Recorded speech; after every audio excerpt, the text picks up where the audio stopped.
If I throw this away right now, is there a good chance it'll end up in the ocean? Yes. Really?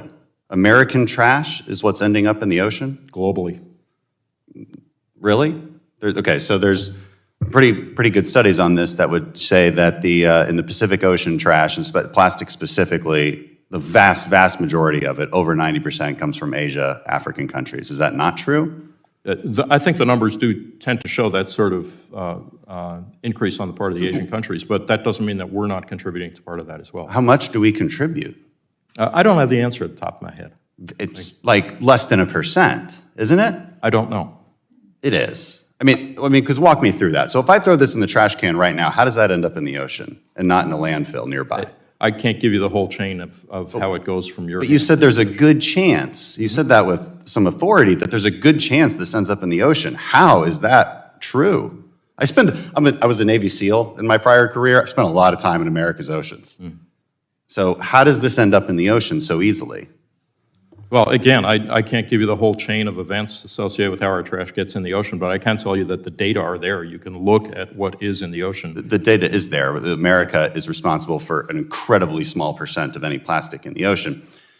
Doesn't mean that's okay either. Look, we all want to diminish any kind of plastic waste in the ocean. So maybe let's talk about advanced recycling. You know, in my district, actually, there's a company called Huntsman that does amazing advanced recycling if they're allowed to.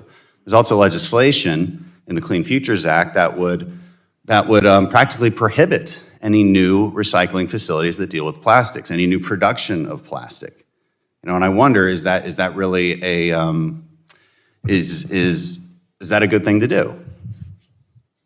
To reduce the source of plastic that From our would end country. up in the ocean? Does it end up? No, we already covered whether it ends up in the ocean. No, but I'm trying to It understand really doesn't. the question. No, advanced recycling.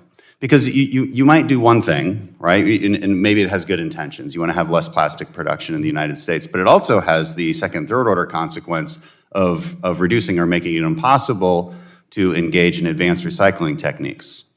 You know, what is the state of recycling in our country right now, considering we don't really export it to China the way we used to? I can't answer that. I'm not an expert on recycling technology. Ms. Medina, maybe she looked like she wanted to answer.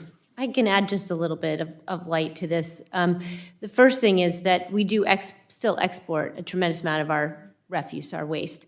And it is true that only 5 or 6% of U.S. plastic is recycled today, and that's gone down in the last year. It's going in the wrong direction, which is why we're working so hard on a global agreement to combat plastic pollution everywhere, all over the world. And we need a global solution to this because it's not really different from climate. Plastic is everywhere. And if we can't stop having as much plastic in the system, we'll never get it out of the system. We need different materials, we need better recycling, and the agreement will take on the full life cycle of plastic. And we're standing shoulder to shoulder with the industry on this, not just the retailers, but also the makers of the very products that we're trying to figure out how to curb the pollution of. So I'm pretty optimistic. It's going to take a lot. We're going to need a lot of innovation. We're going to need more plants that do that recycling. We're going to need to create an economy where that recycled bottle has value. This one too. This one has more value, which is why it's a little less likely. I want to ask one more question. Your answer makes a lot of sense, and I appreciate you acknowledging that it's clearly a global problem that you have to deal with other countries on, especially the countries that are putting the vast majority of waste into the ocean.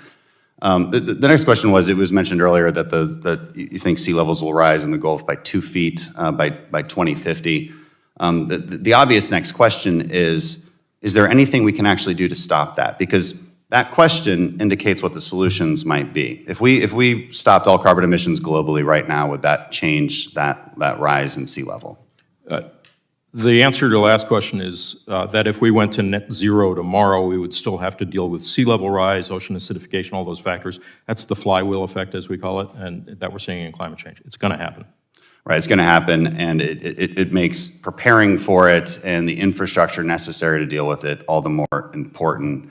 And if I had more time, I could go on a long tirade about cost and benefit and how we should spend that money. But I don't, and I'm out of time. Thank you so much.